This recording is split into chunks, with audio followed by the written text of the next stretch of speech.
The hearing is in the matter of TCD 009-2020 before Justice Lord Angus Glennie and is being held by way of video conference. Any orders or directions made after or during the course of this hearing will be issued by the registry in Dubai on the judge's instructions. The claimant is represented by Darus Advocates and Legal Consultants. Lead counsel is Martin Koshdell. The defendant is represented by Charles Russell Speechleys, LLP. Lead counsel is Anthonios Karvelis. Yes, Mr. Koshdell, I think it's your application. Yes, good morning, my lord. Can I just check you can see and hear me clearly? I can see and hear you clearly, thank you. I'm very grateful, thank you. As has been indicated, I represent the claimant who's the applicant in this application. My known friend, Mr. Karvelis, represents the respondent defendant in this application. For ease of reference, I'm just going to refer to the parties as claimant and defendant, as has been done. You should have before you a bundle of authorities and a bundle of documents. And you should have skeleton arguments, written submissions provided by the parties respectively as well. Yes, give me a second. Certainly. What do you want me to have on the forefront of my screen? If you have my skeleton argument, we can start there and then we can go to documents as and when required. Yeah, hold on.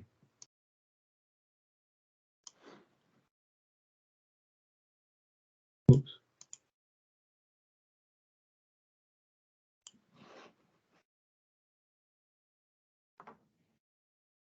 Yeah. Before I launch into the application, can I just check whether you've had an opportunity to review any of the documents in this case? I've had an opportunity to look at a lot of it, but not everything. So I'll stop you when you tell me stuff I already know. Certainly will do. I've read the skeletons, for example, and I've read the order made by the court some time ago. I can't remember the date. 25th January. 23rd of February was Justice Nasser's order.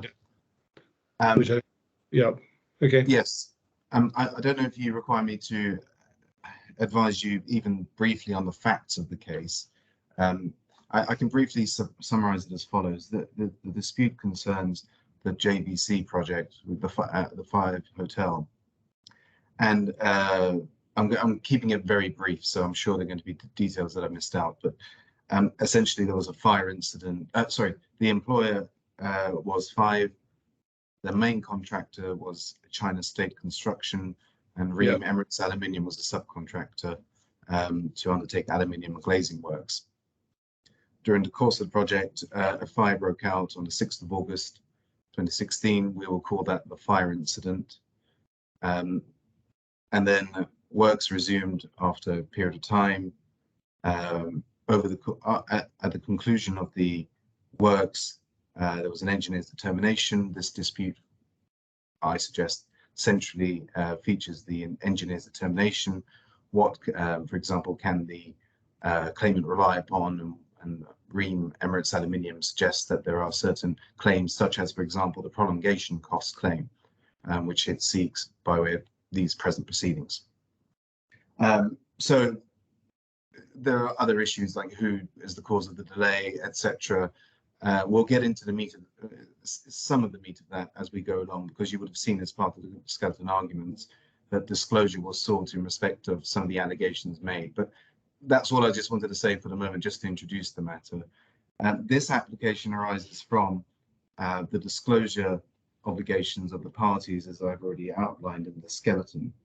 And as you've alluded to, the order 23rd of February 2022, I just wanted to take you back slightly in terms of the chronology.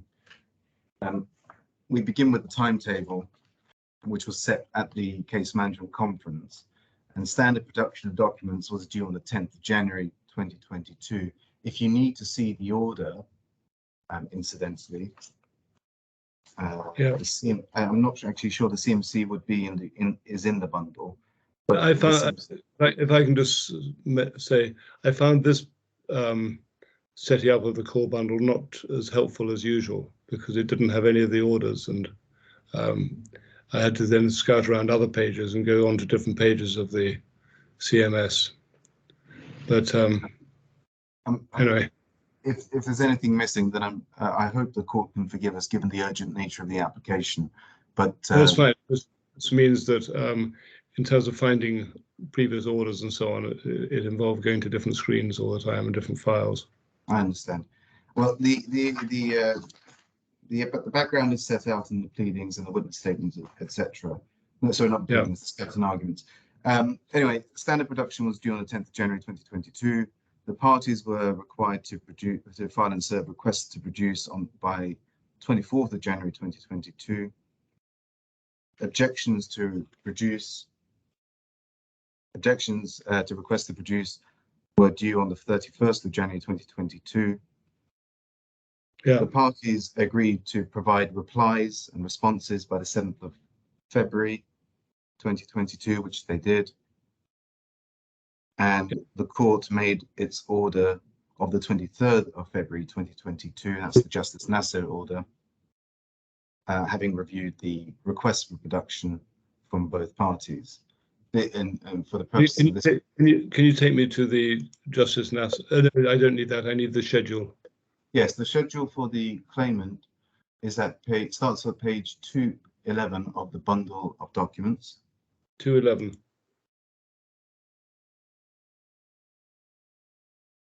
You mean 211? No, it's in 2-11. 2-11. If you're looking at the I've got it. Yeah. Okay. Is it? Yeah. Okay, I've got it here. Yeah. Yes. So the first page is an introduction. Significantly, of course, there was a definitions definition. So there's a definition of documents at paragraph 6, page 2-13. Yeah. And the requests begin at page 2-14. Yeah. Now, at this stage, I should say, Justice Nasser ordered the production of every single request made by the claimant. So if we were to look at it, I can try and summarize it as quickly as I can, given the time limitation that we have. But for example, request number 1 is all documentation, but not limited to emails, letters, messages, or other communication. And significantly, we say demonstrating the acceptance of the main contractor's responsibility for the fire incident. That being a pleading found at paragraph 2.4. Yeah. Of the counterclaim, of the amended counterclaim. The claimant provided his justification. We say it's quite a clear justification and quite logical. Where, for example, the defendant's case is that the main contractor accepted responsibility for the fire incident, and that's a big issue in this case, which we can't underestimate.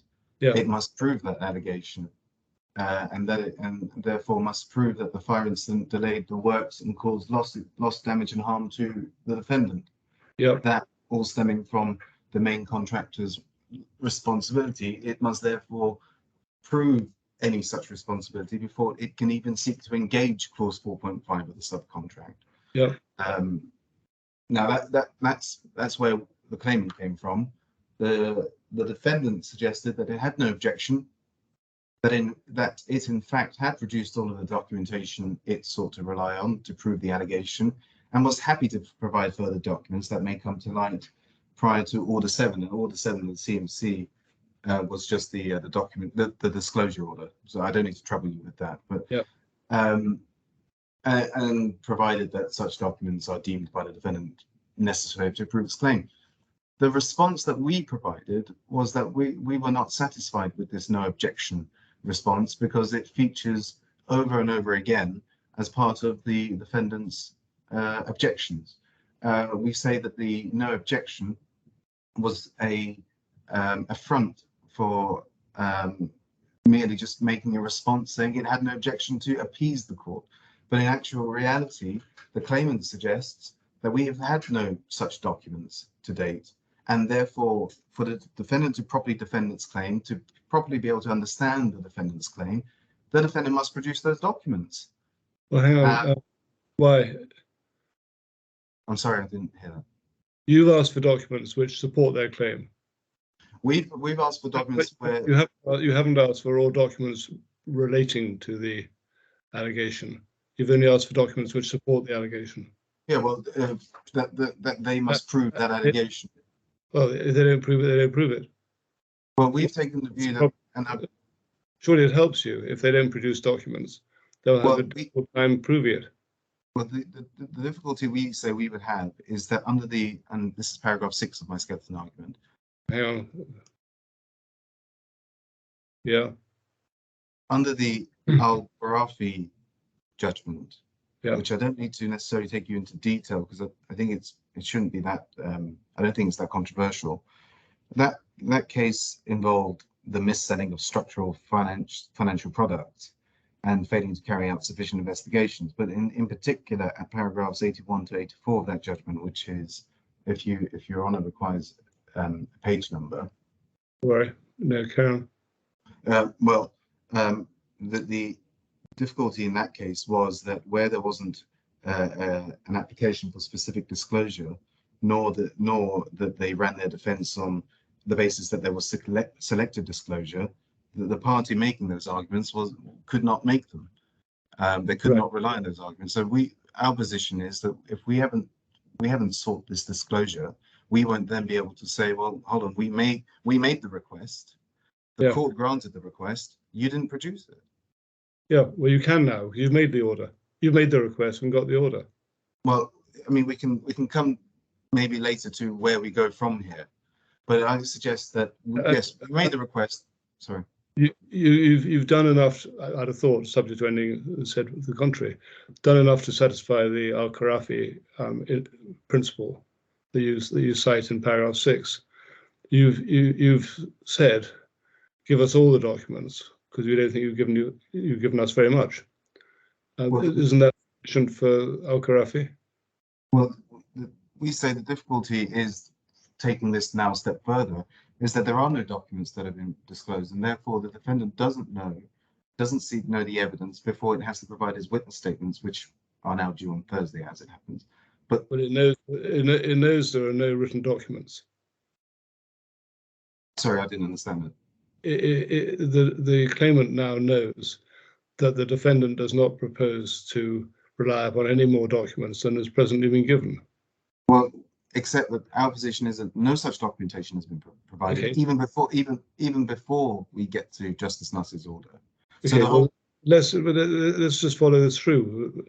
You say they may disagree, but you say they haven't given any documents on this first point. Yes. The acceptance by the main contractor of his responsibility. Yeah. Yes. So they haven't.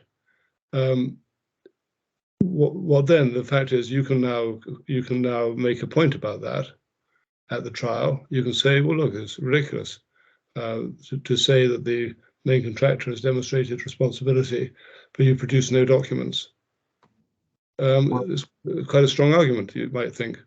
Say that my learned friend has said in his argument and has cited an example, for example, at paragraph 8.3 of his skeleton. Right, hang on a second.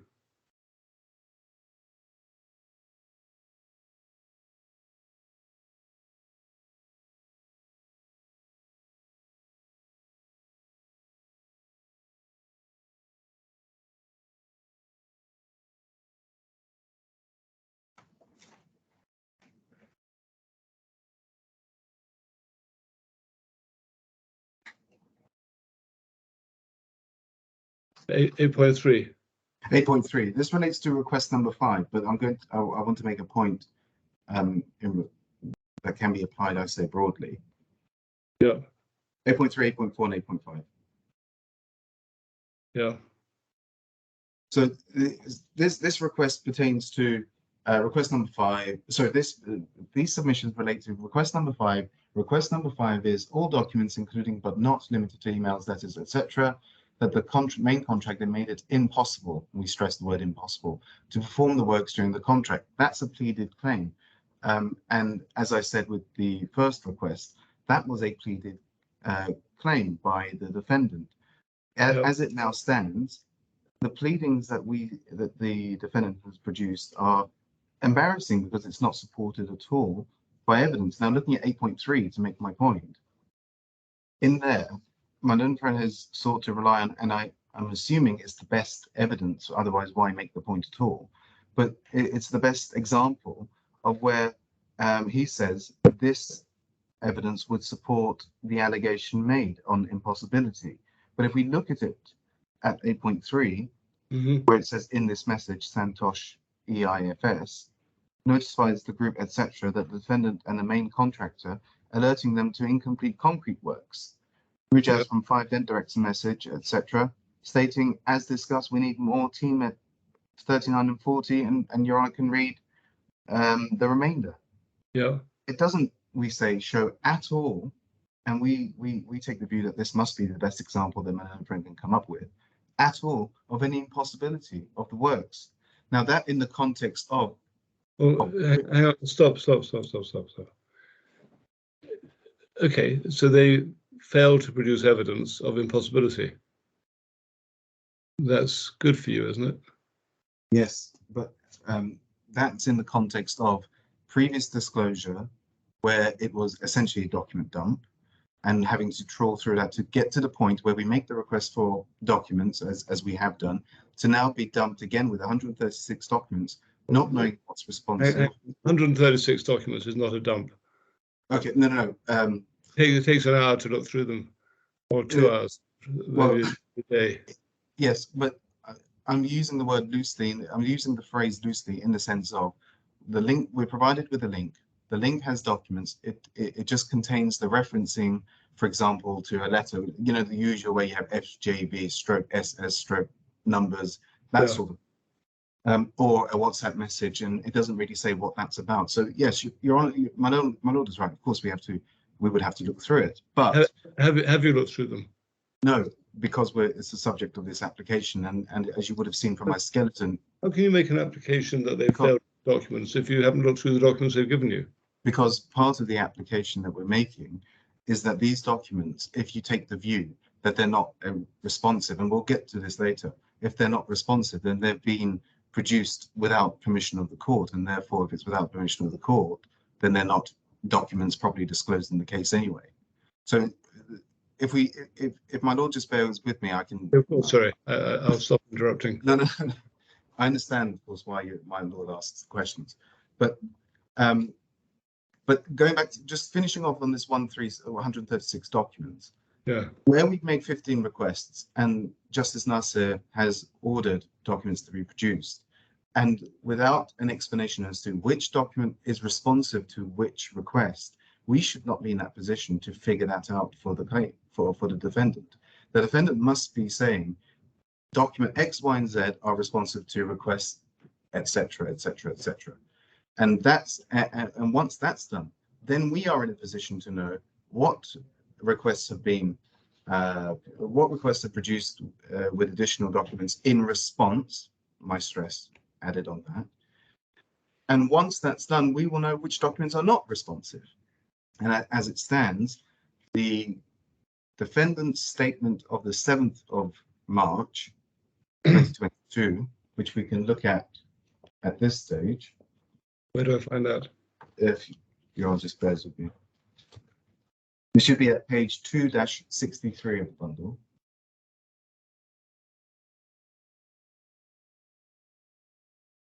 Oops.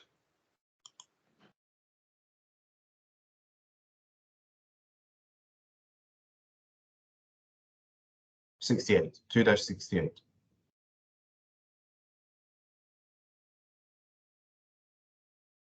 Yeah. So I don't know if my lord has read this before, but and I'm happy to pause.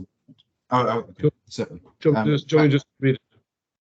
Yes. If my lord just reads it, it might be quicker. The whole thing.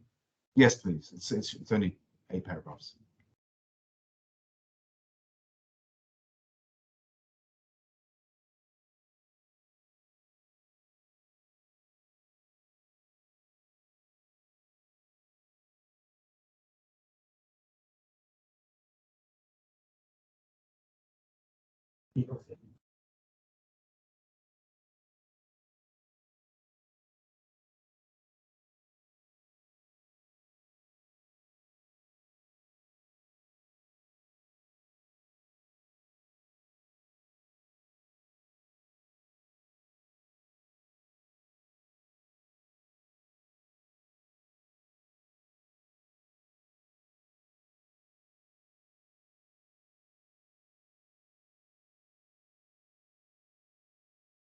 Right.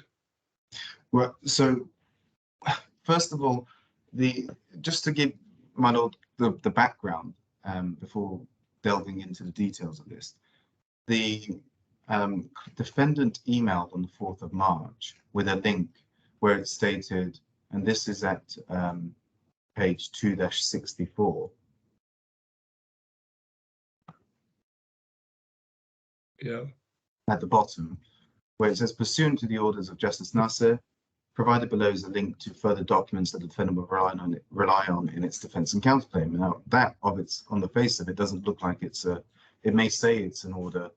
It's a link pursuant to the order of Justice Nasser, but one has to look at the remainder where it says it's a link further to documents the defendant will rely on in its defense and counterclaim. Now that sparked alarm bells for those instructing, and leading to the email. Sorry.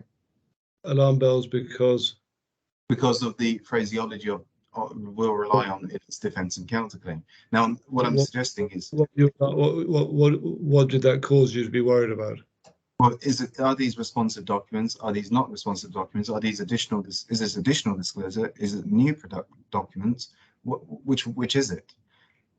Now, those instructing replied on the same date at 6:15, where it page 2-63 at the bottom. Yeah. Where it again gives the background of Justice Nasser's order and identifies that 136 documents have been produced without any corresponding reference to the specific request. We reiterate the position where we can't be expected to just go through everything and do that exercise for the defendant. And it was opened up to the defendant to provide their documentation in a manner where it's clear which document relates to which request. So 2-64, you'll see that at the top. And then the final paragraph deals with the reference to the defense and counterclaim.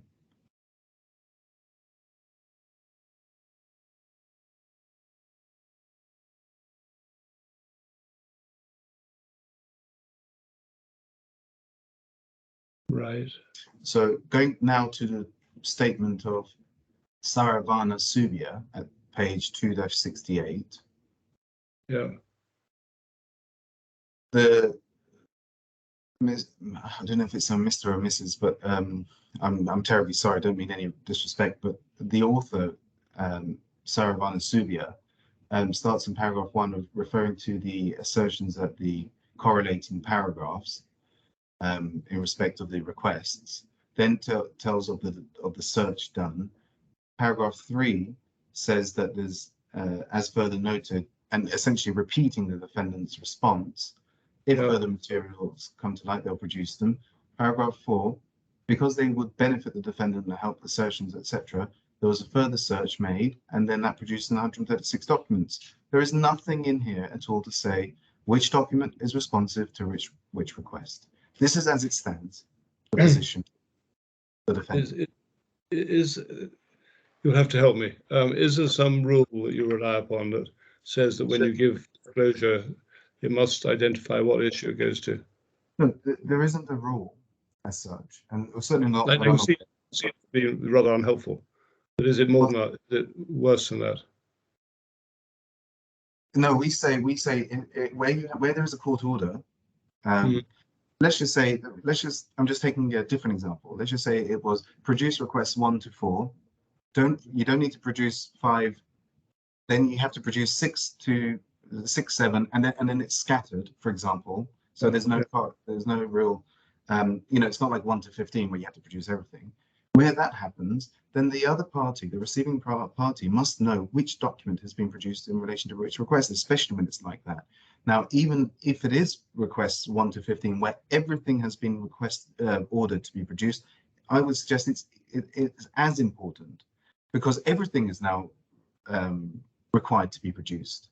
So the claimant needs to know, my request 2 has been answered with documents X, Y, and Z. And that way I will know whether these documents are now supporting of the assertions made in the pleadings.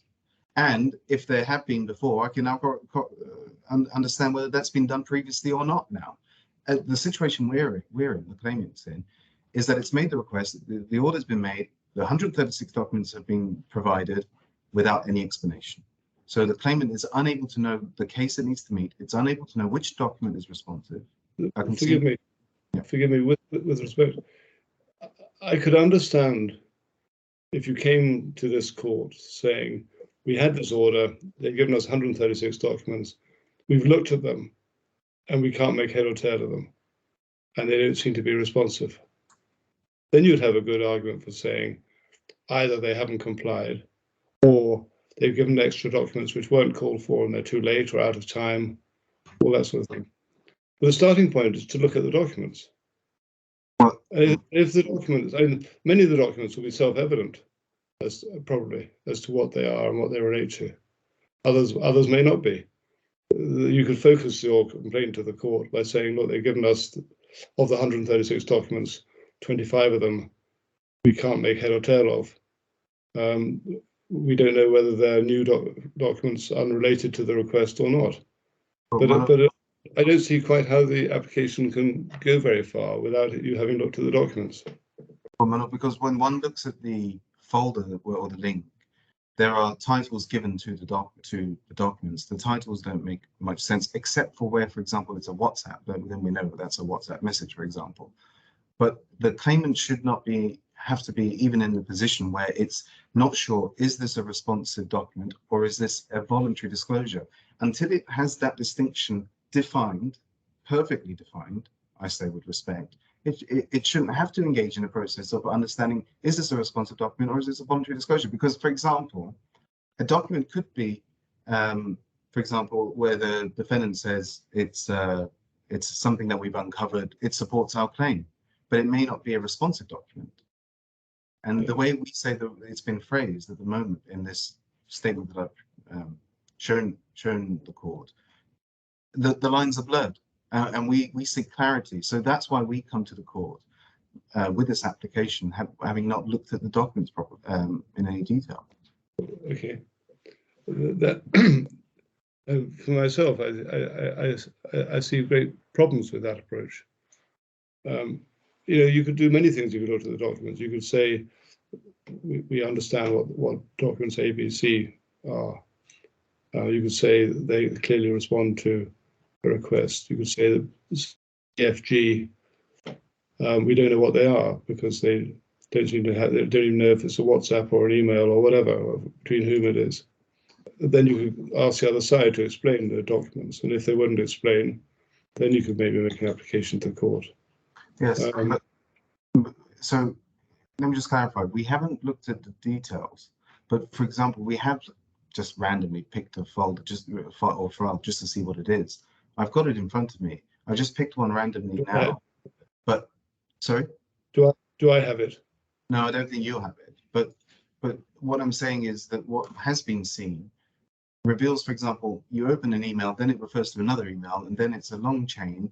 And what I'm saying is, yes, it sounds small. 136 doesn't sound like a lot, but these are substantial documents. These are not minor, small, one-page documents where you can quickly look at 136. Of course, if that were the case, we would have done that, but this is not that. And so we should not be I don't want the court, respectfully, to be distracted by the number 136. It's really no, but even if it's 1,000, take you maybe a week.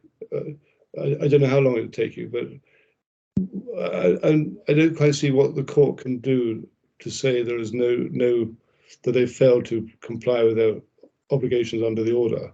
If you don't know. Well, the way out we suggest comes at paragraph 38 of my skeleton. Yeah, hold on, just let me find it. Certainly. 38. Yes, right at the end.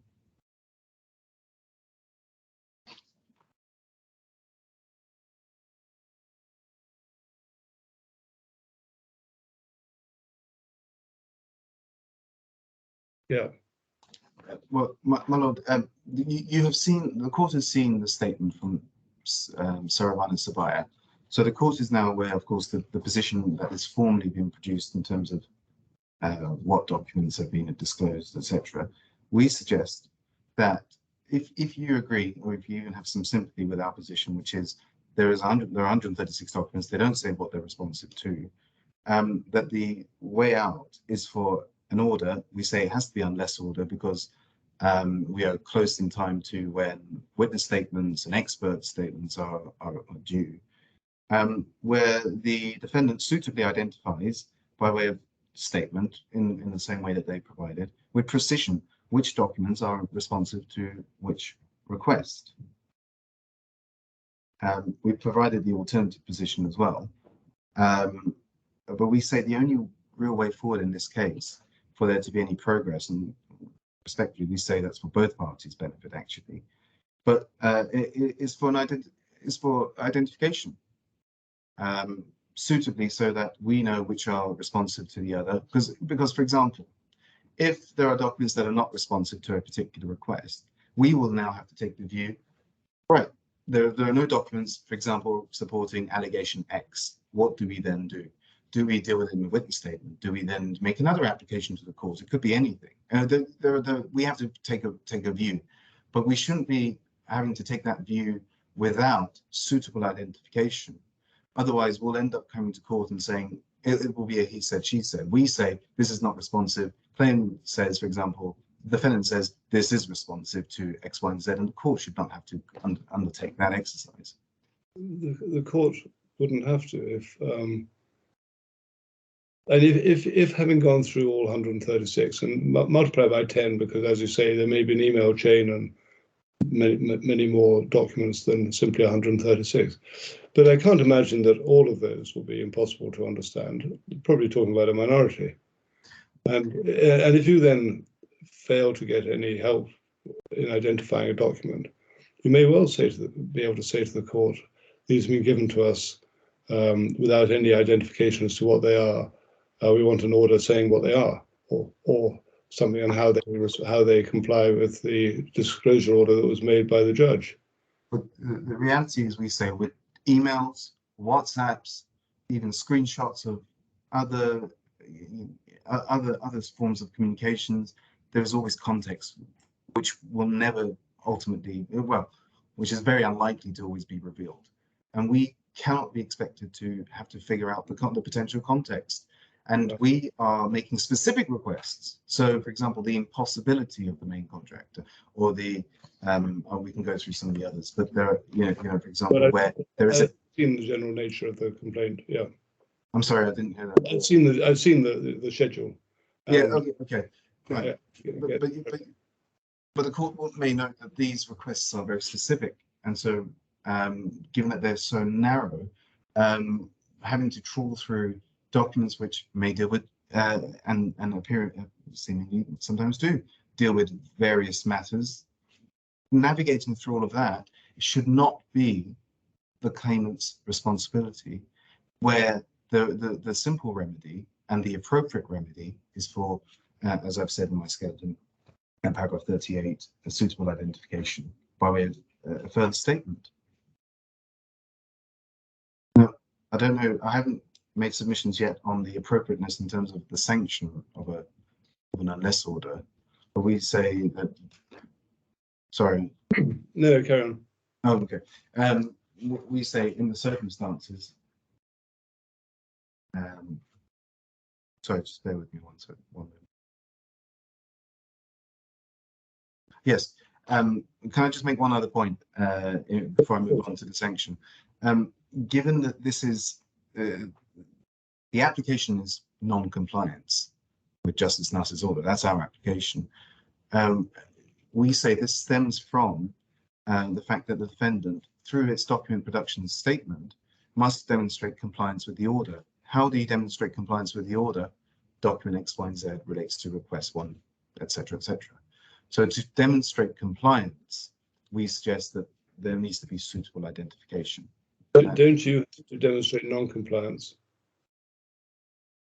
Well, we say it's on the face of it, because how can you demonstrate compliance where that must be the starting point. By producing a statement just saying, here's 136 documents.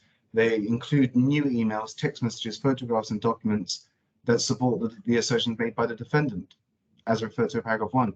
But there are multiple assertions made that are referenced in paragraph 1. There is not even prima facie compliance.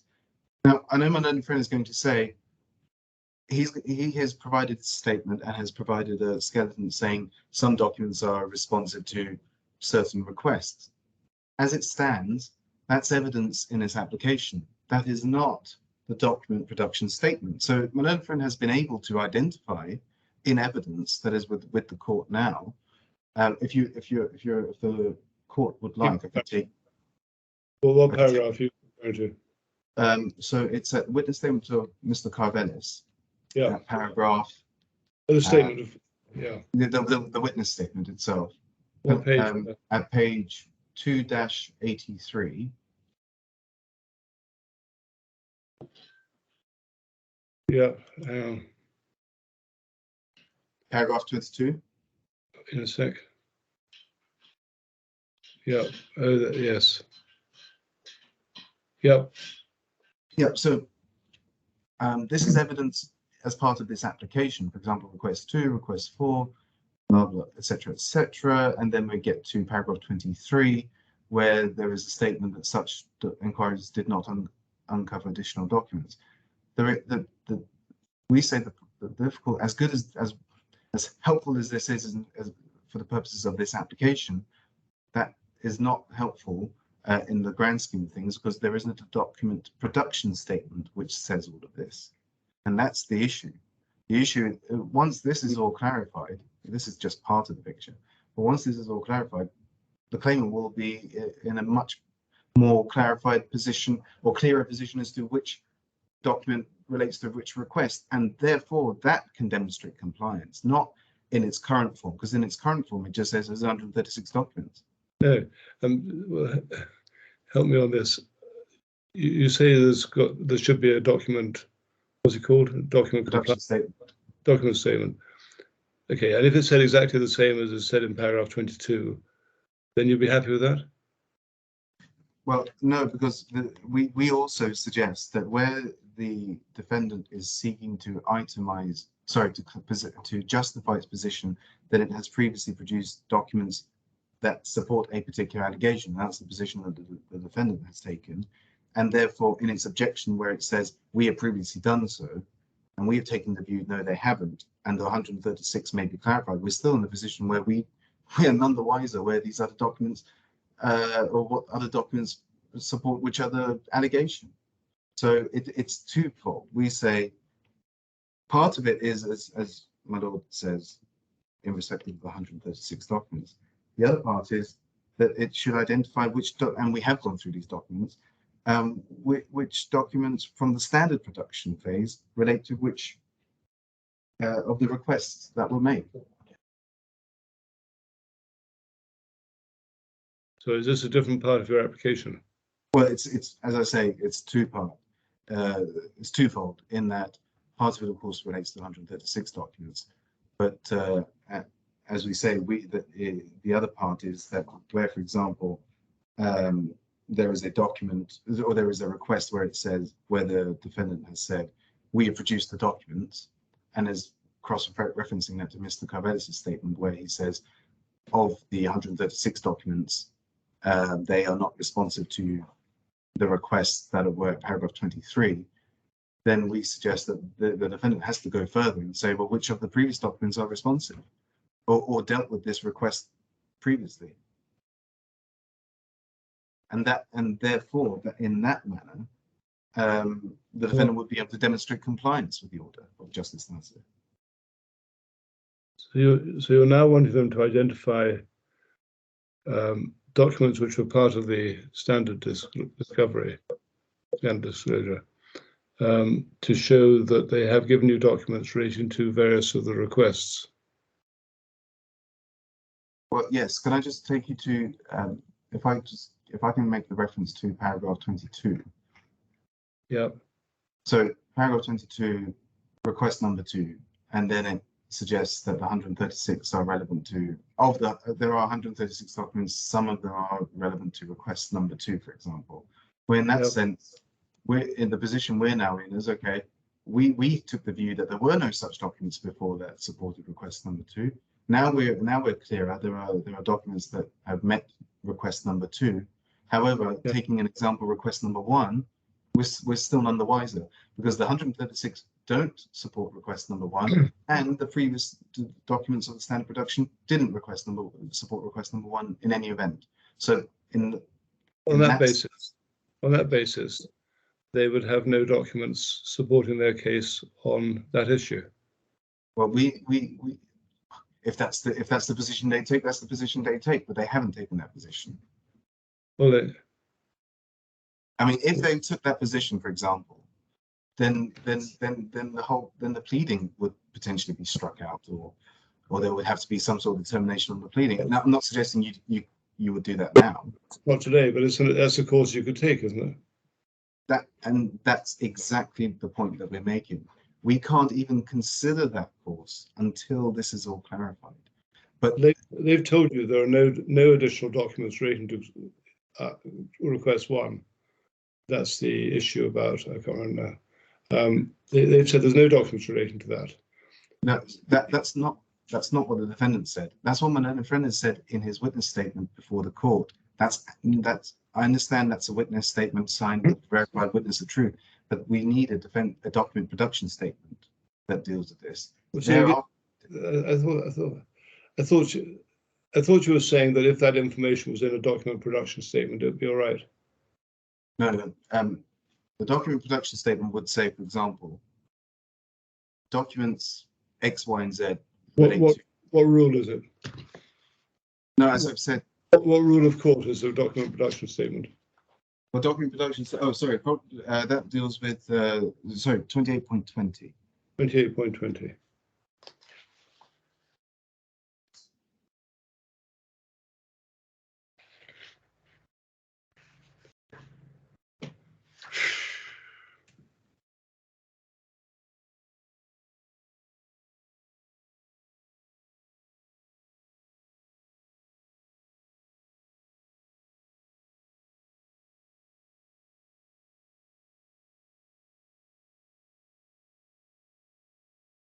Yeah. So if you produce that, it wouldn't help you much, would it? Well, if the defendant were to produce that, but as I say, in order to demonstrate compliance, and that's the whole purpose of this document production statement, is to demonstrate compliance with a court order. The way to do it is by saying, we found 136 documents. They relate to these requests. They don't relate to the other requests, or they don't even need to say that. We can imply that. That's fair enough. But given the position that we are in, which is we submitted to Justice Nasir that they have not previously complied. For example, request number 1, they have not produced documents relating to request number 1. The position we're in now is there was a court order. You must produce documents relating to request number 1. Mr. Carvelis has said in his statement there are no such documents. There are no such responsive documents to request number 1. So we say, okay, well then the next step has to be, if you are saying that you've done this or you've complied with it previously, tell us how you've complied with it, because there is nothing that we have that demonstrates compliance with, and again, just the example of whether or not the main contractor accepted responsibility for the fire incident. It's the demonstration of compliance that is the issue. But a document production statement wouldn't require you to identify which documents relate to which issue. Is that right? Well, if my lord is referencing that to 28.20, well, it's in black and white, and I can't go behind what's in black and white. But what it is you rely upon in black and white? What I rely upon in black and white is Justice Nasir's order. And what is it about the production statement that you rely upon? In 2820. Oh, sorry. In Rule 2820. Well, it's that advanced matters. Yes. Well, obviously 28.22 states that the producing party must produce to the other parties all such requested documents which have been identified by such search, as to which That's no what objection is made. Sorry? That's what they say they've done. Yes, but in order to, we then say, from here, where do we go? Where we go is, we still have the order of Justice Nasir putting, if I can make the submission in respect with cross-referencing into a case that I referred to in the body of my skeleton. Just bear with me for one moment. It's the case that deals with purported compliance, even to a nominal extent. Yeah.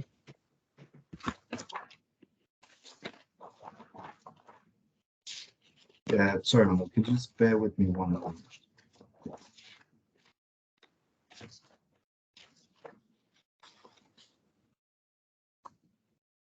Paragraph 28, please. Of Sorry, of my skeleton argument. I just want to introduce the matter first before we go into the case. Yeah. So this is in reference to the top layers case, which is found at the bundle of authorities 1-6 to 1-22. Yeah.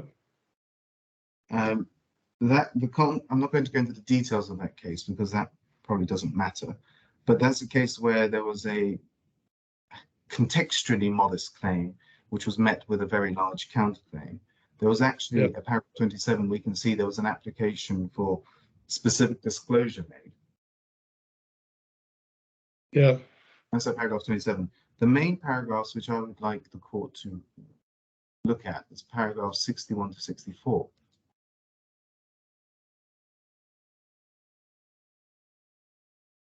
Can I just give my lord a moment to just review that? Yeah. Do you want me to read those paragraphs? Yeah. Yes, please. They're not long.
Yeah.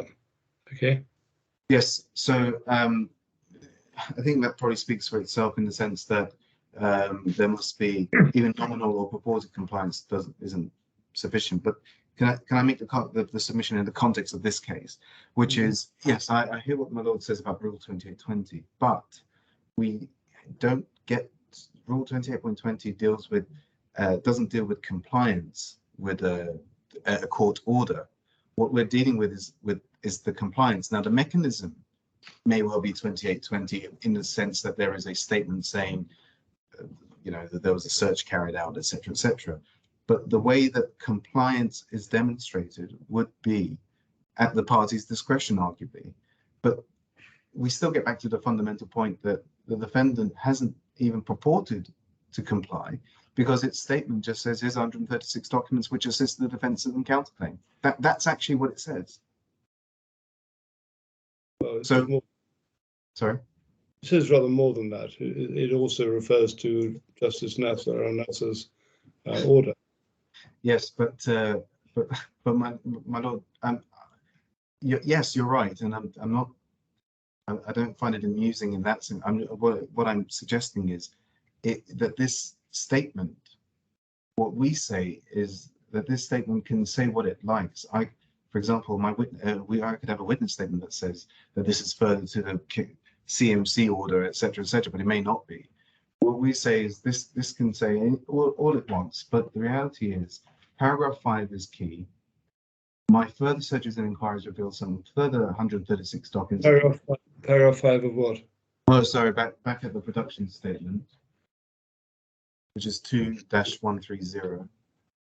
Sorry, it's just I can only have one document up at a time. I'm so sorry. 2-130. Yeah. Yes. Yep. Yeah. This is the result of the searches. They include new demons, etc., that support the assertions made by the defendant. But which assertion is Miss Sabai referring to? Because it refers back to paragraph 1. It references 2.478, 14, 3.4 CB, etc., etc. So which one is the what? So for example, document 5 of 136. Which one does this refer to? I fear we're going to go into a circular argument, but we say yes, 28.20 gets you so far, but you don't demonstrate compliance, unlike the way that the claimants did, which is by saying, here's document X, this relates to request 14, because that's the only way that you can make sense of these documents. Well, that may be the only way you can make sense of them. If you would look through them all and said, out of this 136 plus all the add-ons, we've looked at most of them, we've looked at all of them, and there's here are 20 or so that we can't make sense of. I'd understand that. Come to court, or first of all, you'd ask the other side to help. If they wouldn't help, you could come to court. But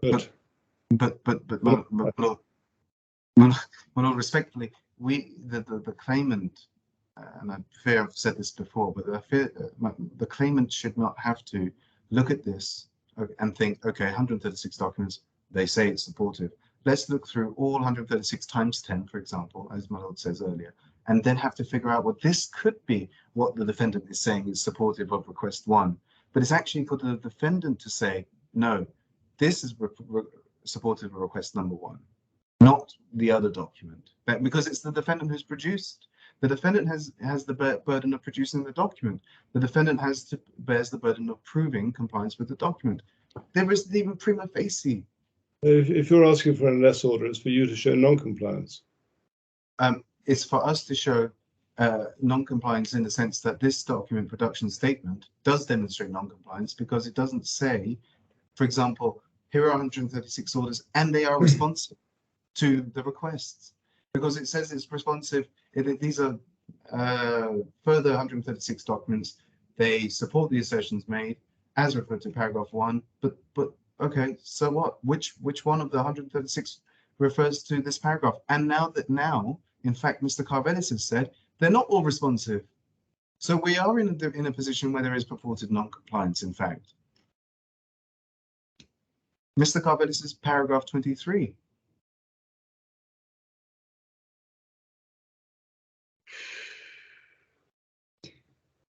Yeah.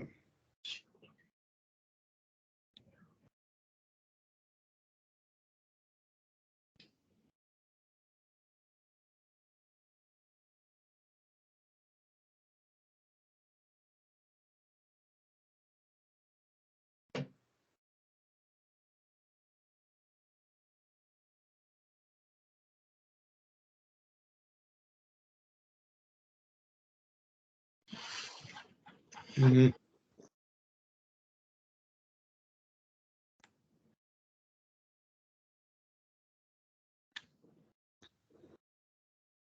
Yeah. There is an additional statement I need to take the court to as well, because I think actually maybe this will give more context to what I'm suggesting. If my lord would just bear with me one moment, sorry.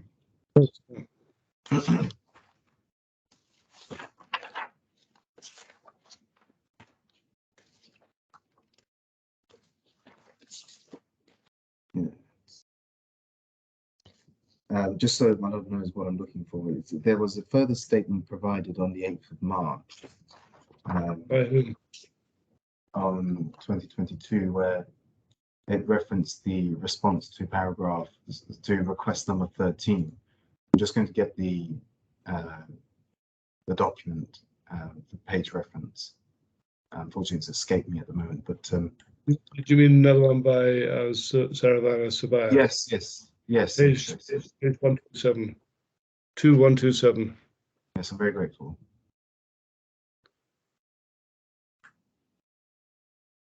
Is that the one you're talking about? Yes, I'm just getting it up. Yes, exactly. Where in this statement, and this is the context, which shouldn't be lost on the court. We've got one statement I've already referred to, my lord, which is the other document production statement of 7th of March. I've already referenced Mr. Carvelis's witness statement. This document production statement that we've now got at page 2-127 specifically deals with request number 13. So the defendant has taken it on board to deal with this specific request.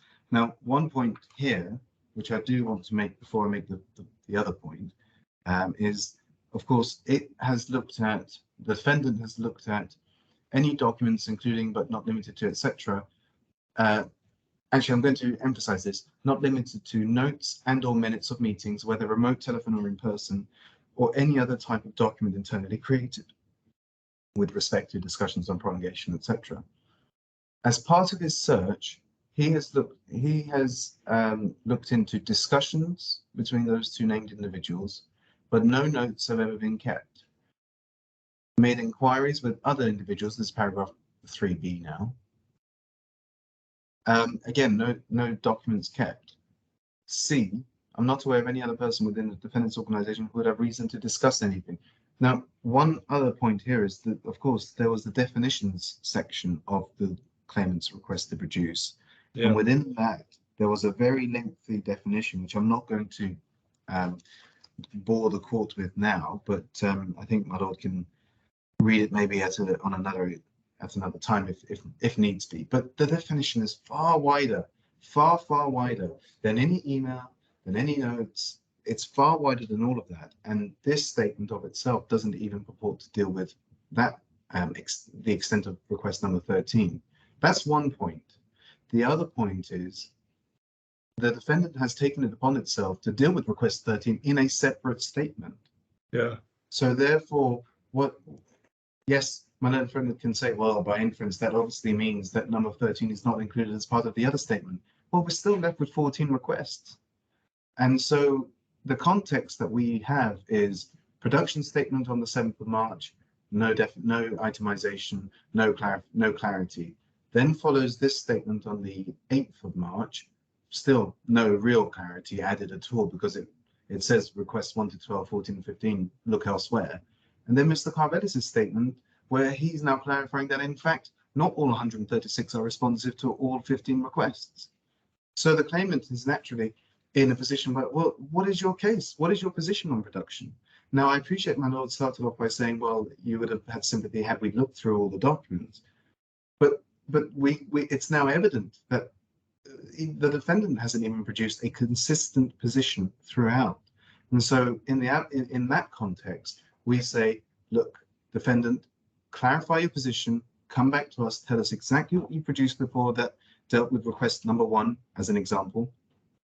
And here, tell us which of the 136 does deal with number 1, and if it doesn't, say so. And request number 2, 3, 4, 5, 6, etc., etc. So that's our position. I don't know if I can assist the court much more than that, except that we say the seriousness and the magnitude of what we're dealing with does justify an unless order to be made in circumstances, because we're in a confusing position. We're in a critical stage of the proceedings, and unless order is the correct stick that needs to be applied in order to ensure compliance. And as we've discussed before, for the claimant to know where it's going, how it's navigating through the case. If it's going to make an application, that's for the claimant to be so advised, nothing to do with the defendant. But of course, as my lord has said, not for today's purposes, but it might well be a decision it makes later. And there needs to be clarity. It's not for the claimant to provide clarity for the defendant, it's for the defendant. And it must demonstrate compliance with previous court orders. Yeah. Right, thank you very much. Thank you, that is what you want to say. Good afternoon. Can I please ask if you can hear me and see me well? I can hear and see you, yes. Thank you. Thank you very much. I've read the application of the claimant's application let me start before that, if I may. By agreeing with my friend about the background of the dispute, although with one correction, if I may, the defendant was not a subcontractor. It was directly employed, engaged by the claimant to do a specific scope, which will be, I say that because it will be relevant during the trial, so I would like to make sure that we clarify this now. And I would add that there is much longer history behind this dispute, which I do not propose that we deal with this right now. I think the trial will be the right time and place to deal with the history. So my friend was correct, but only described a very small part of the dispute. Going into the application in front of us. As I said, I read the application, I read both witness statements, I read my friend's skeleton arguments, and I listened to his oral submissions just now carefully. Actually, I read the applications and the other documents that they submitted, not just more than once, more than I would usually spend on documents and submissions. The reason being that, to the point, right now, I have to know that the fact that we are here today to deal with this application is quite extraordinary. And if I may add, I'm not sure I still understand what the claimant wants with this application. Although I cannot help but noticing that, as I will explain later, the claimant seems to have changed tack since the between the beginning of the submissions and the closing of the submissions. They seem to have changed direction. The innocent explanation of this application is that the claimant appears to have confused the purpose of documentary, or the purpose of the evidentiary process, and combined with the fact that they did not do what they should have done before making any application to the court. The claimant is seeking orders, and serious orders, unless orders effectively strike out applications in relation to 14 requests for documents that all evidence assertions made by the defendant. And this is a matter of fact. The claimant, in all of his 14 requests, the claimant requested the defendant to provide documents that prove the defendant's own assertions. The simple fact, I think it follows us, night follows the day, that the provision of these documents will strengthen the defendant's case. And if I may take your honor to one specific point to which my friend spent a little bit of time. It is the claimant's request number 5. You can find it at page 2-101.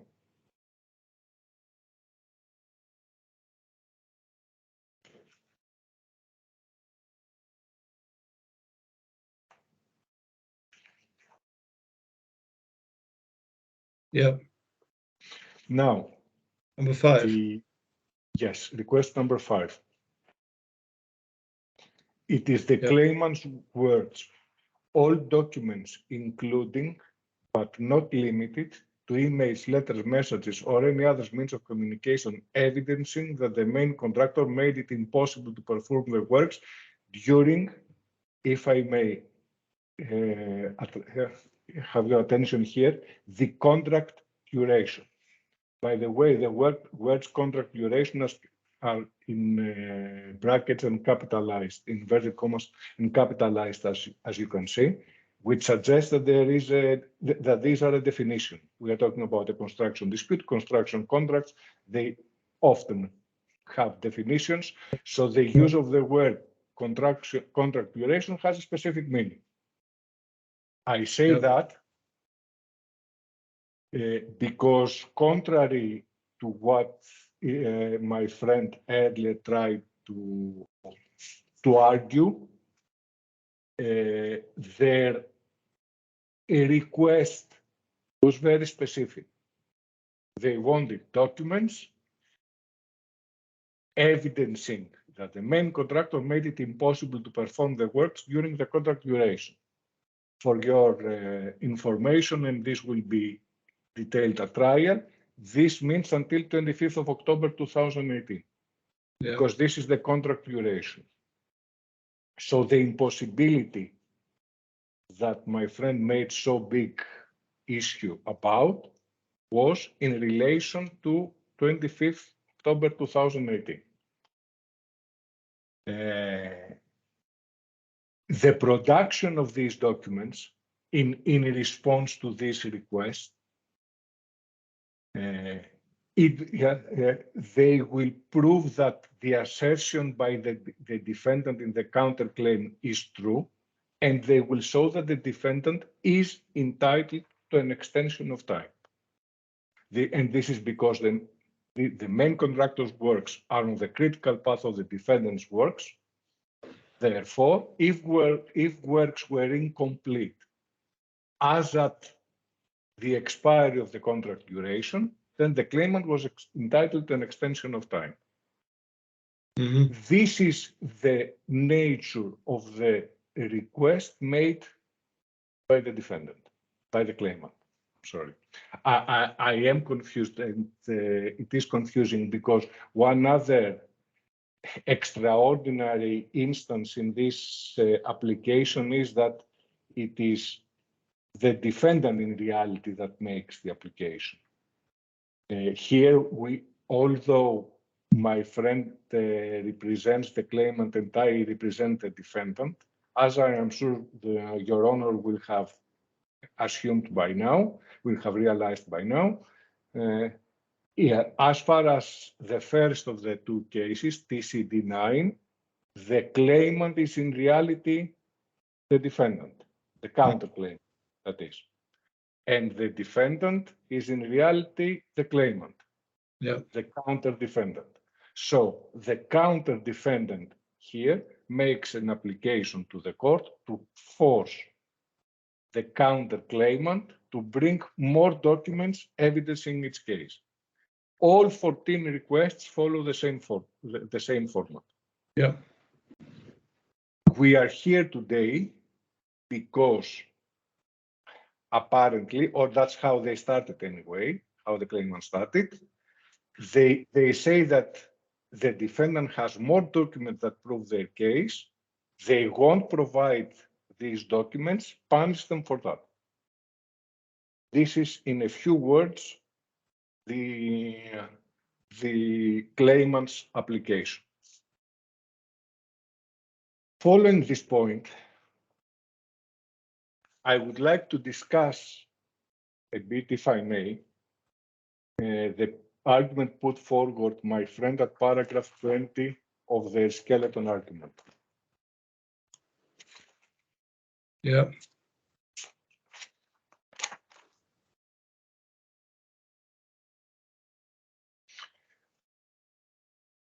What they say here is that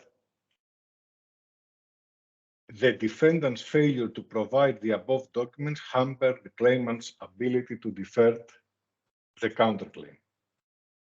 I must admit that the difficulty dealing with this application is that I simply do not understand what are the defendant's concerns,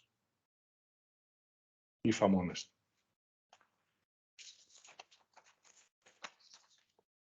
I have no idea what they mean. I mean, I can't think of a better claim to defend than one with no evidence. Yeah. Where I defend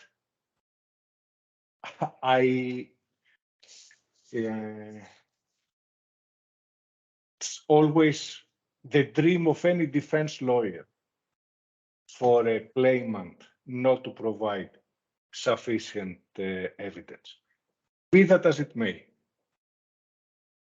my friend spoke about the witness statement that the claimant's first witness statements, which are due shortly, which in their own words, they don't know what to say.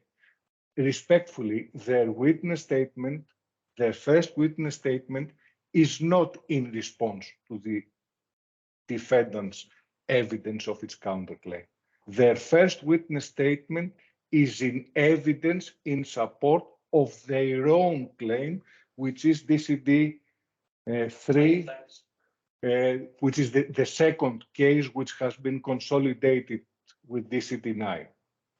It is in their reply, the witness statements in reply will respond to the claimant's witness, to the defendant's witness statements on the counterclaim.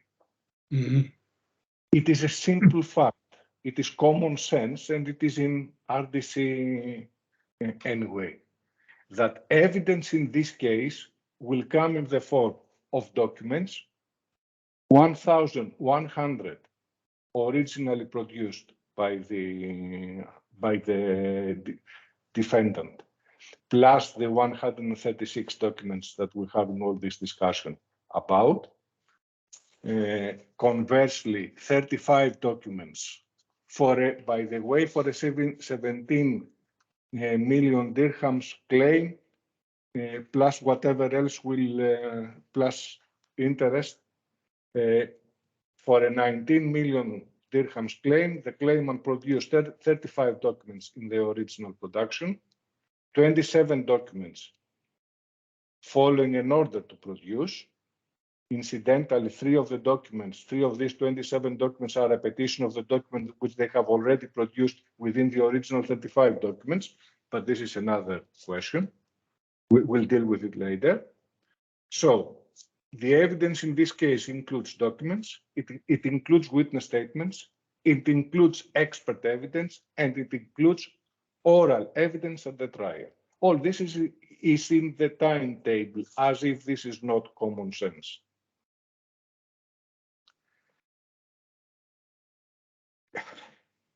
At paragraph 19 of the claimant's skeleton argument, the claimant submits that the order of Justice Nasser is critical to the claimant since it compels the defendant to produce the basic and crucial documents for the claimant to meet the defendant's significant counterclaim. This is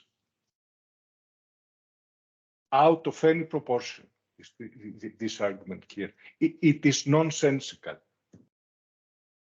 If following the completion of the evidentiary process, the conclusion of the evidentiary process, the claimant thinks that there is still no evidence to answer, this means that the defendant cannot prove its counterclaim, which means that its counterclaim will fail. It will be dismissed by your honor. And at the very least, they could at that time apply for a strikeout application against the counterclaim for lack of any on the face of its chances of success. The simple fact is that the defendant did provide more than enough documentary evidence during the standard production. The claimant was not satisfied. They wanted more documents from the defendant. The defendant was able to identify 136 more documents, i.e. less than 10%, or approximately 10% additional documents. Mm-hmm. There will be witness statements which will be filed and which in our view they will be compelling, and there will be expert evidence. Incidentally, the experts will use the 1,100 and counting, plus the 136 documents which have been produced to date. The same documents are available to the claimants experts if they choose to use one. Of course. So there is simply no good reason for this application today. None whatsoever. It just cannot achieve anything for the claimant, and the only actual benefit, quote unquote, the word benefit, is to put the defendant to unnecessary and unreasonable cost to respond and appear at today's hearing. If I may move on to another point, and I will try to be as short as possible, Your Honor. The claimant submitted two witness statements by Mr. Kumar. Mr. Kumar has submitted various, you may have seen various witness statements submitted in these proceedings. Interestingly, in the second witness statement, in Mr. Kumar's second witness statement, and you can see it at page 2-174 of the bundle, and this witness statement came after the defendant's defense in the form of my witness statement. Mr. Kumar has actually conceded that this application could have been avoided. You can see it at paragraph 15. They complain now that in paragraph 15, that I see that. The issue now is that the language was not clear enough. Respectfully, and this is what Your Honor noticed earlier. The simple fact is that they have not read 136 documents. They received 136 documents. The claimant did not even open them. It is my friend's own words. They did not bother looking at the documents to see if the defendant has actually tried to sneak additional evidence, if it is indeed evidence in response. Their concern is that the headers are not proper. The files are not, the title of the file was not properly informative. Respectfully, this is a trial. And it is the duty of a party before commencing applications, costly ones, to do the least minimum. They should have conducted us, at the very least, try to sort out what is the issue. It was not that difficult to do it in Mr. Kumar's second witness statement, paragraph 15. Had they done, we wouldn't be here today. You pointed out earlier, and I cannot but repeat what was said before. We're talking about 136 documents, overall 100 pages or something like that. Perhaps a bit more than that. Respectfully, not much a bigger volume, a bigger number of pages than the authorities, irrelevant authorities, by the way, that the claimant asked the court and us to read. They have not identified one single document in two witness statements, in an application, in two witness statements, in the stellar arguments, and 1 hour of oral submission. They have not been able to identify one single document which they might argue that should not have been produced, that it is irrelevant or outside the request. None. As if this is not enough, I'm afraid that my friend did not manage to identify one single breach of the RDC, of the rules. One single breach of the rules. Yeah. With the risk of sounding like a broken record, this is a trial before the court. The process is extensively and very extensively provided for in the rules. Yeah. For example, because there was a lot of discussion about 28.20, which you actually you, Your Honor, draw my friend's attention to. If we can have a look at it. Yeah, I have it. Yeah. And if I can ask you to have a look also to have available, because we will discuss the document production statement. Which one's that? The one made by Mr. Saravana Subia.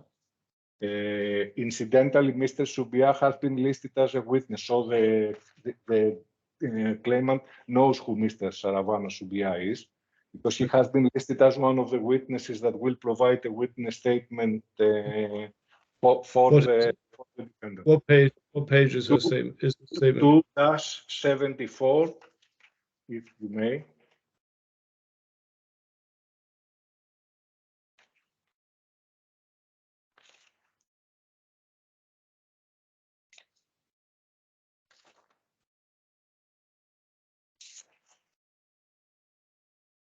Yeah. Excuse me, 2-76. This is the statement pursuant to RDC 28.20. Yeah. I've read that, yes.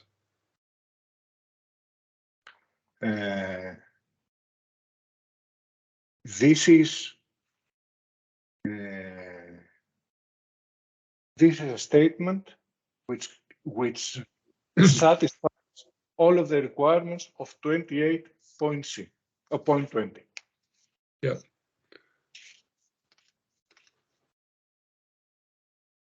I've read that, and I've looked at that in the context of 2820. Yeah.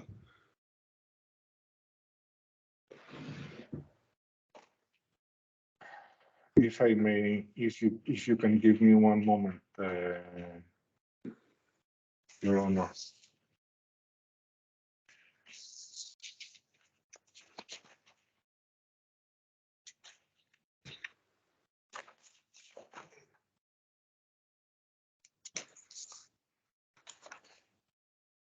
I don't think that there is much to add here.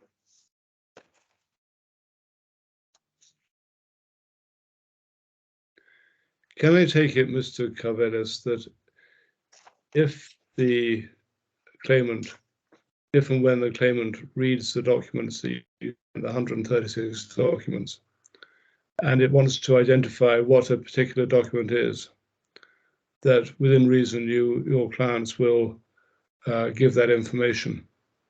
If they need additional information more than what is in paragraph 22 of my witness statement, that my friend made a lot of noise about? Of course. No, thank you. It has been done, although Yeah. it is not part of the requirements, as you are well aware of.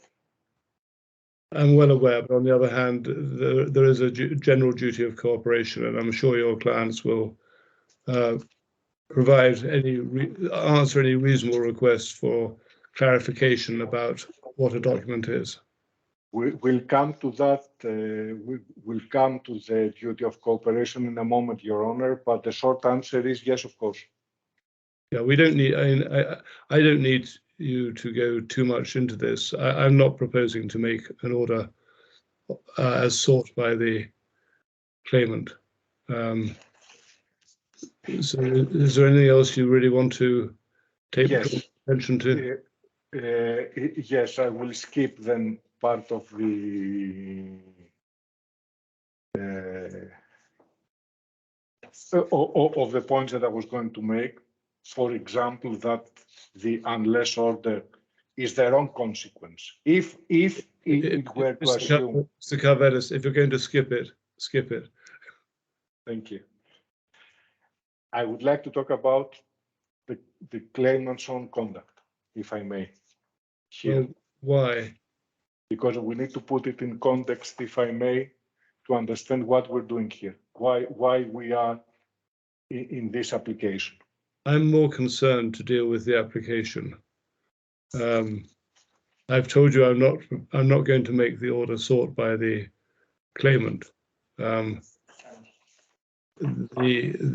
only question remaining would be one of costs, rather than a general comment about the claimant's conduct. Which I've read what you said. Then we will have, I assume, an opportunity to discuss about costs. Yes. Thank you. No, yes. I have nothing to add, Your Honor. Thank you. Mr. Kostel, I'm not going to make an order of a less order of the sort you seek in this thing. It seems to me that to put it in a sentence, the application is premature if you haven't looked at the documents. The point I made right from the beginning. If there is any document, when you open the 136 documents, if there are any documents that you don't understand what they are, first thing to do is to ask the other side. If you don't get cooperation, that may provide an opportunity to apply to the court. But at the moment, it seems to me there's no basis for your application. So the only question is one of costs. Well, can I just make some submissions in reply to certain things said to try and dissuade Your Honour from not making the order? Can I just say this, please? That, of course, firstly, it's a matter for the court to decide whether an unless order is appropriate in circumstances, as opposed to just an ordinary. I'm using the phrase colloquially, but an ordinary order. But what I would say is this. I hear what Monod says about the 136 documents not being read, but the context is key. The context is that the document production statement is deficient, and in that sense, the claimant should not have to be in a position where it clarifies, are these responsive documents or are they not? That prompted the email of the 4th of March. In the email of the 4th of March, clarification was being sought. What is meant by the term reference to defense and counterclaim. Then came the production statement, and there was no assistance provided by email or anything of the sort. It was just the production of the statement. You're misunderstanding me. I'm not concerned with that. I'm concerned with the documents you haven't looked at. Sorry, say again, sorry. I'm concerned with the documents you haven't yet looked at. And if when you look at them, you don't understand what a particular document is, then within reason, you can ask the other side to explain what it is, and they'll cooperate. You've heard Mr. Carvelis said that there will be reasonable cooperation. That's not to say they'll answer every question you ask, but if the questions are sensible and justified, and if they don't answer justified inquiries, you can always bring the matter back before the court. No, I understand. I understood that. But my lord, what I would say is that the first position has to be that the defendant has to clarify whether 136 documents are responsive or not. Now, the position can't be as simple as, because Mr. Carvelis has said in his witness statement what the position is, that's the end of it. It has to be reflected within a document production statement from Mr. Sabaya. So what I would suggest is that, in fact, clarification needs to be provided by the defendant in that manner, i.e. Mr. or Mrs. Sabaya has to provide the appropriate statement. And thereafter we'll engage in the 136 documents, and if we're at a loss. But I'm not going to order something which is your own witness said that if that had been provided earlier, he would have been the application would have been unnecessary. But it hasn't been provided, and that's the problem. Well, it's been given in Mr. Carvelis' statement. But respectfully, firstly, that was not called the document production statement, but apart from that, it says what you wanted to say. But the problem is that it's not a statement that is dealing with disclosure or production, or one that is a 28.20 compliant statement. The content is compliant. But that can't come from Mr. Carvelis. I'm going to make someone say the same thing in a different statement. Well, the only other point I'll make about the timing is that the claimant emailed on the 4th of March, and it was just met with the two statements that you've seen. There was no further explanation by email, no further explanation in the sense that Mr. Carvelis has now explained. That only came when it was faced with an application. On behalf of the claimant's position is that it's not premature. It sought clarification. It sought clarification without having looked at the documents. I'm sorry, I realize that is so fundamentally fatal to the application. I should perhaps not have asked Mr. Carvelis to respond, but you can't complain if something hasn't been done when you don't know whether it's been done. Well, my lord, I don't want to keep going over the ground again, but until they say the 136 are responsive in a clear manner, there should never be an expectation for a party to look at the document which may be produced without the permission of the court or in breach of a court order. Okay, I've seen the two production statements, and it seems to me that they by themselves are sufficient, and combined, and Mr. Carvelis' affidavit gives further material which probably goes beyond what is required.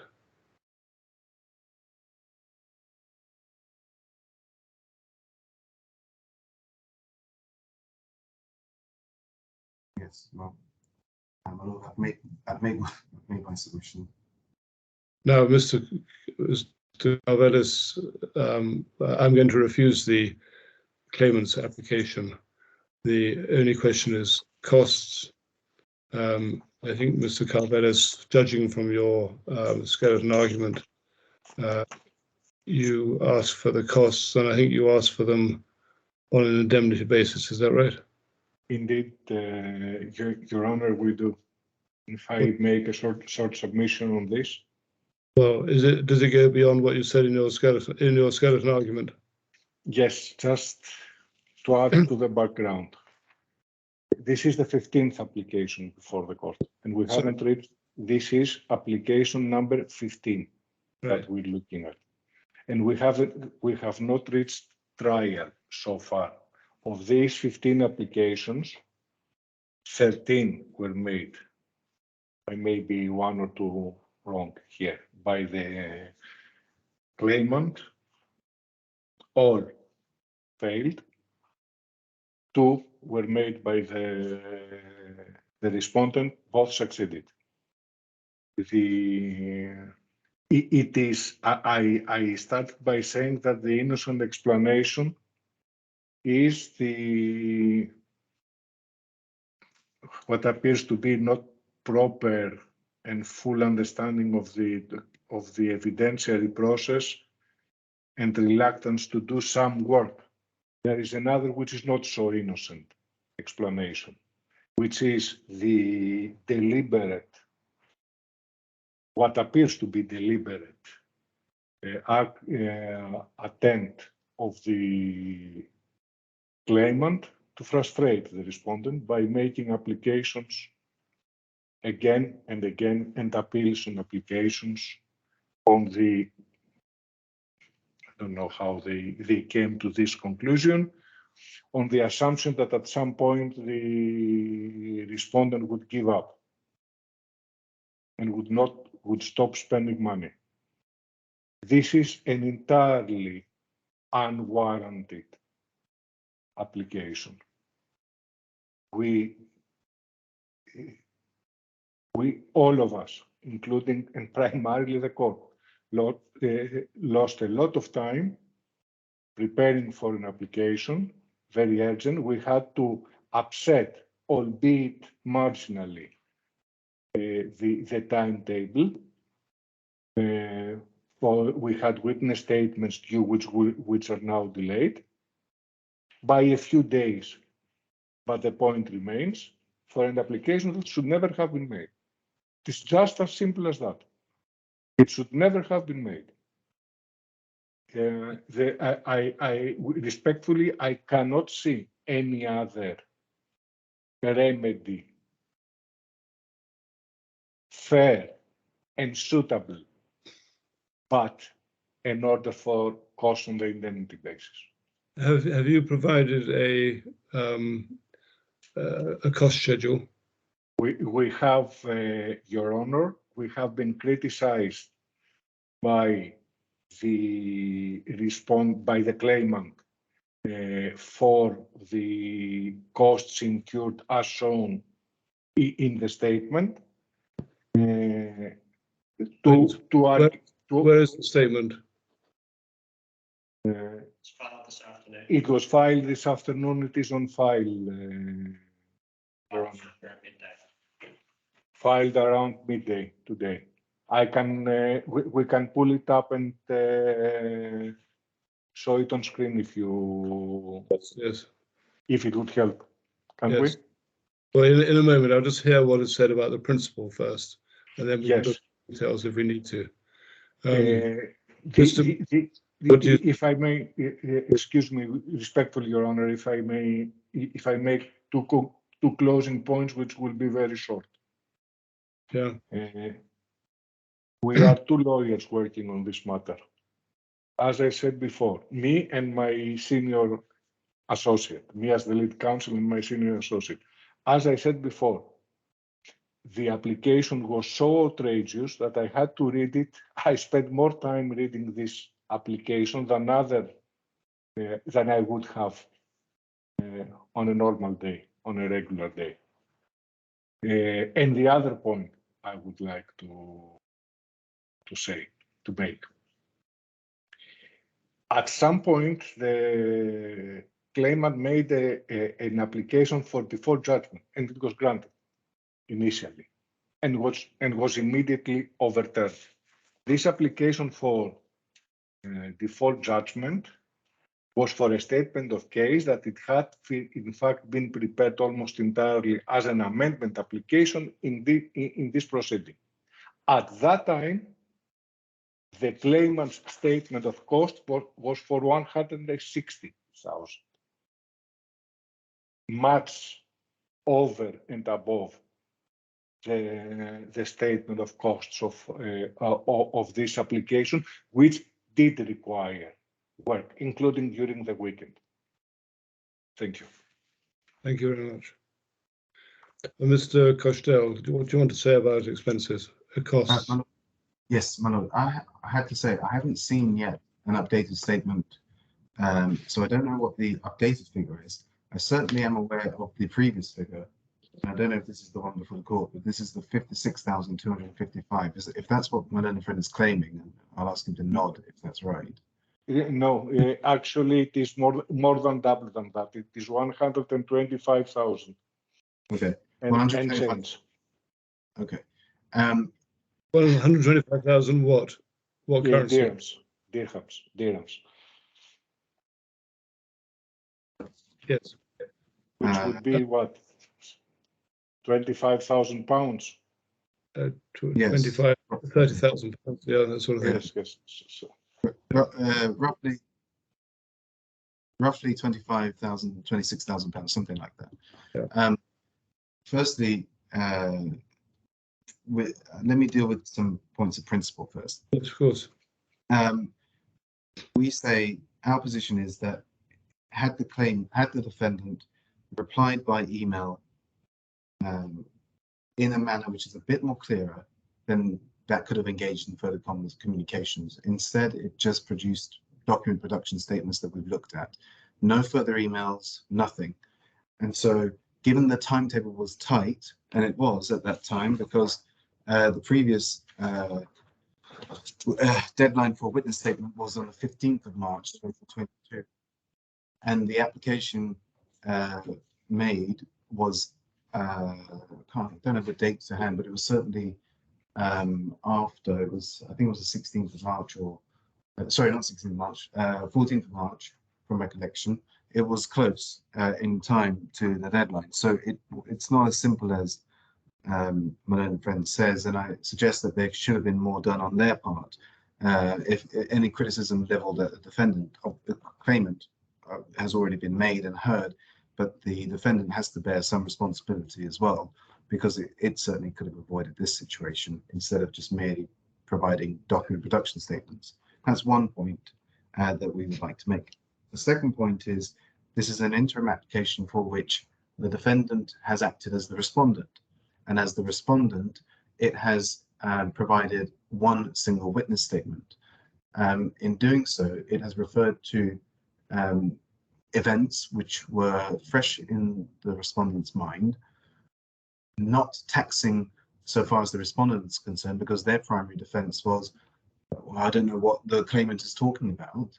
But more importantly, the vast majority of its witness statement was spent criticizing the claimant's other conduct at other stages in the proceedings. Only really paragraphs 22 and 23 are relevant. Everything else is frankly irrelevant and unhelpful. So where 125,000 dirhams is not just astonishing, it's just frankly ridiculous and cannot be defended even on an indemnity basis.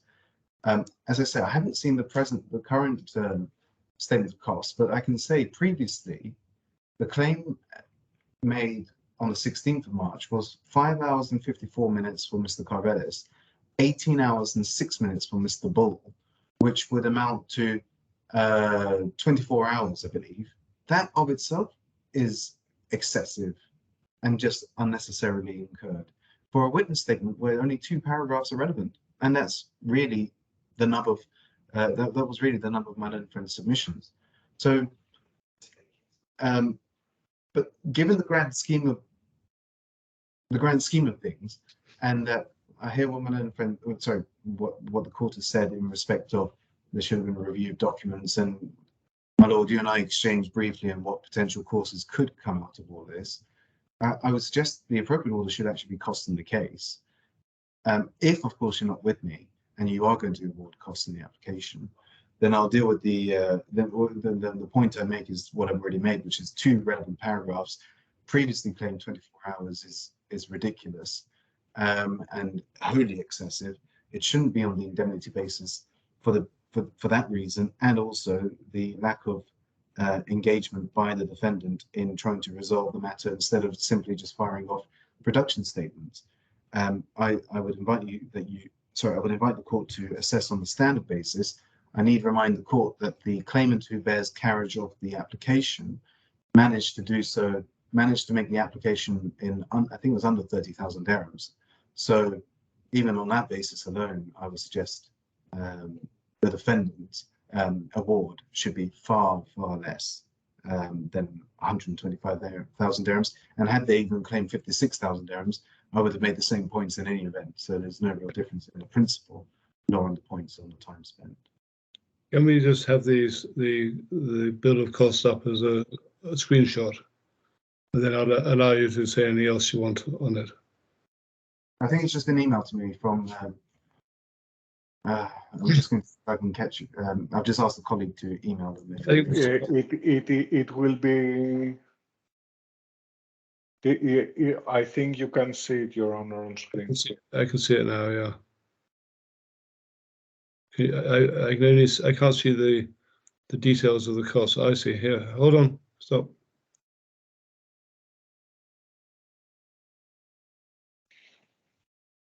Right, and then go down, stop.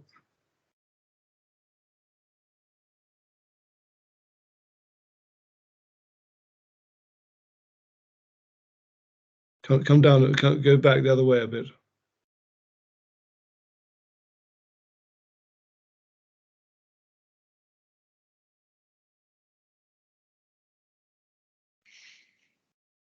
Right, go up.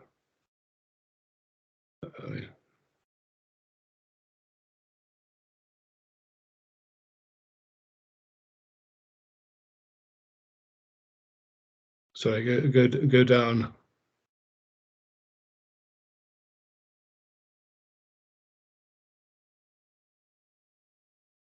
More.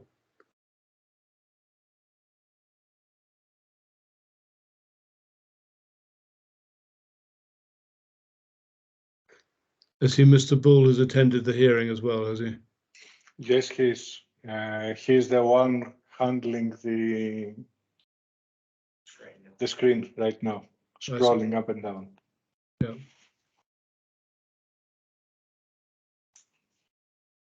Right, keep that on screen. Mr. Koshdell, is there any particular point you want to? If I may, Your Honor, if I apologize, just one point. You Yes.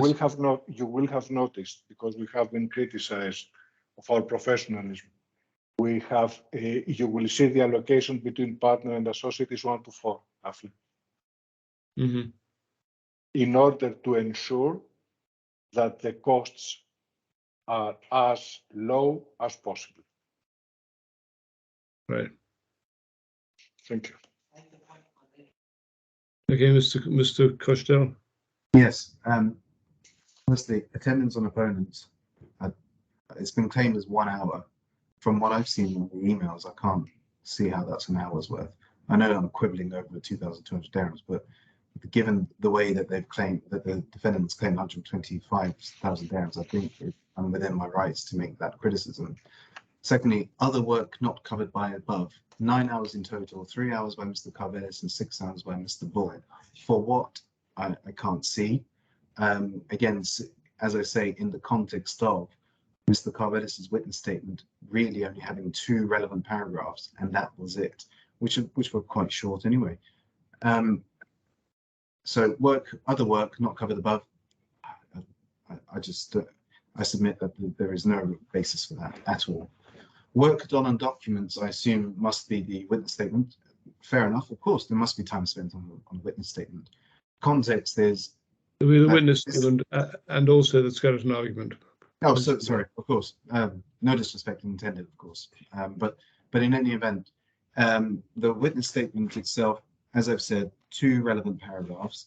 Even when it comes to the skeleton argument, there was still paragraphs spent dealing with the claimant's conduct, and so respectfully, there needs to be some discount in that respect. But no doubt, given the previous statement of costs by my learned friend were 18 hours 6 minutes by Mr. Bull, 5 hours 54 minutes by Mr. Carvelis, and now it is 10 hours and 27 hours. Mr. Bull has spent another 9 hours on a skeleton argument, which that can't be right, and Mr. Carvelis, who I assume did, even if he didn't do the skeleton argument but had a hand in it, has spent a further 5 hours from my reading, or 4 hours. In any event, there are only 17 paragraphs, which are 1, 2, 3, 4, 5, 6, 7, 8, 9 pages long. So that has to be factored in, as in addition to the fact that I've already said about the witness statement, so I don't need to repeat that. As to the attendance on the hearing, respectfully, Mr. Bull's attendance wasn't necessarily necessary, if you forgive the repetition. But other than that, it was 2 hours and not 2 hours and 30 minutes. There's turning up before. Sorry? the fact that the hearing is 2 hours doesn't mean that time spent at the hearing is just 2 hours. It's always a bit of turning up and getting ready for it. I'm quoting over 30 minutes for the hearing, which is not big in the grand scheme of things. The majority of my attack is on the work and the documents, which I've already made submissions on, and not least in the context of the claimant being able to make its application, having 2 rounds of witness statements, skeleton argument, attendance on the hearing, and attendance generally on attendance on our opponents for just under 30,000 dirhams. Can I assist my lord any further? No, thank you very much, Mr. Carvelis. I'm persuaded that yes, wait a second. I'm persuaded that I will make an order for costs on an indemnity basis. But you can respond if you like, but just before you respond, is there not some point in the criticism that of the amount? Just tell me your main points on that. I disagree with every single word of my colleague, and I cannot put it in stronger words. I'm not sure how my friend measures the value of the work, and sometimes to write 2 pages takes much more time than writing 20 pages. This aside, he tends to forget that they've made all of their applications were lengthy. They made a 15 pages skeleton arguments. We made 7, 9. They made sure to dump 100 pages of irrelevant court cases, court precedents, which we had to read every single paragraph. We had to explain to our client why such an application which would have to be defended. What was this application about? So honestly, I cannot recall being in my friend's position and making a submission as the one that was just made. Let's put it this way. Thank you. Okay. Somewhat unusually, Mr. Carvelis, I'm going to give you a choice. I'm going to order costs on an indemnity basis, but I can either make a summary assessment or I can leave the assessment to be done by the registrar. If it's left to the registrar, it would take time and you would have to persuade the registrar of your figures. I can only take a very broad view. If I was to make a summary assessment, I would fix it at 110,000. There's no particular logic to that. I take account of some of the points made by Mr. Kostel, but so it's up to you. Do you want a summary assessment at 110, or do you want me to have assessment by the registrar?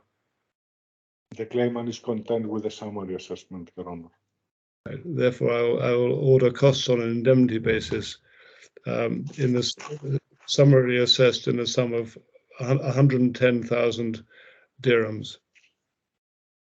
Thank you, Your Honor. Thank you both very much for your help. Thank you. Is it over? It's over now, yeah. Unless there's anything else that I need to deal with. Martha, are you there? Yes, Judge, I'm here. You got a note of the order, have you? Yes.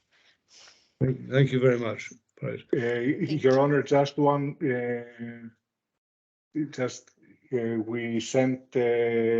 provided a consent order for exchange of witness statements. Presumably, it has been brought to your attention. It was brought to my attention. It's a consent order, is that right? Yes, it is. Yes, I'm happy for that to be made by consent. Thank you. Thank you very much. Thank you.